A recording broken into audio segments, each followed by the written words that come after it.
Shalom and welcome to 2 Minutes of Torah. This year is entitled Daf Yomi, Megilla, Lamed Aleph, Amud Aleph. The Gemara mentions at the bottom of Amud Aleph, there's mitzvah to read Parshat Amalaik on the Shabbat before Purim.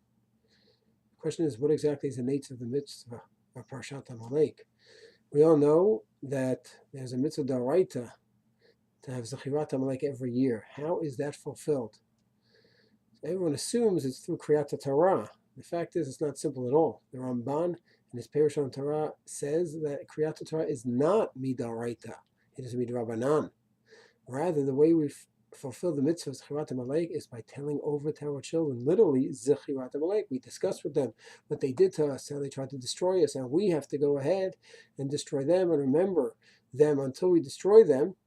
That's the mitzvah of Zechirat Amalaik midaraita according to Ramban. Tosfot in Berachot Yud Aleph, he maintains that the mitzvah is Zechirat Amalaik through Kriat Hatorah, and that's what many of us hold, of course. In Shul, we're makpid to fulfill the mitzvah, and we do treat it as a d'oraita. What exactly is the nature of this mitzvah d'oraita?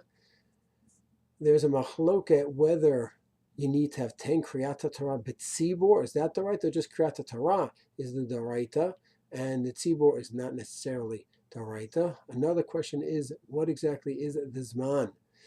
So the really midaraita is it's once a year, but the Rabbanan were metakin on the Shabbat beforehand to have the mitzvah d'oraita of Amalek. However, even that takana is not so simple. The Mishnah mentions that if you maintain that Parshat Amalek at the end of Beshalach would suffice, where it first happened, the story occurred then, the Magen Avraham holds that would be the mitzvah d'oraita could be fulfilled by just retelling the story, even if you don't mention Zechirat Amalaik that we do at the end of Taizai, and that's read when? On Purim itself. So Mishnah says, yes, the main thing is that we read about Amalek before Kriat Megilla. So even if it's not on Shabbat itself. And regarding who can read it, so since we do treat it as a d'oraita, we do not have children read it less than bar mitzvah age. And even bar mitzvah age has to be that they're clearly a gadol, bar mitzvah shtei sarot.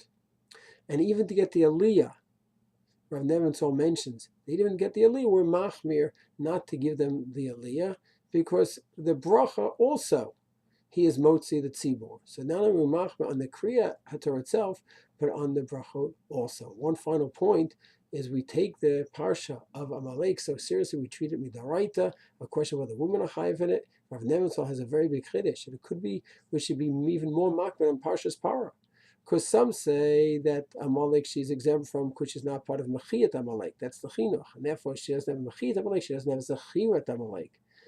However, Para, that's for Tahara, to be involved in the parsha of Tahara before Korban Pesach, and she certainly is higher than that. So Rav Nevenzal mentions that everyone is so careful to have women go to the Parsha of Zachor. Could be they should be just as careful, if not more, by the Parsha of Parah. Shalom.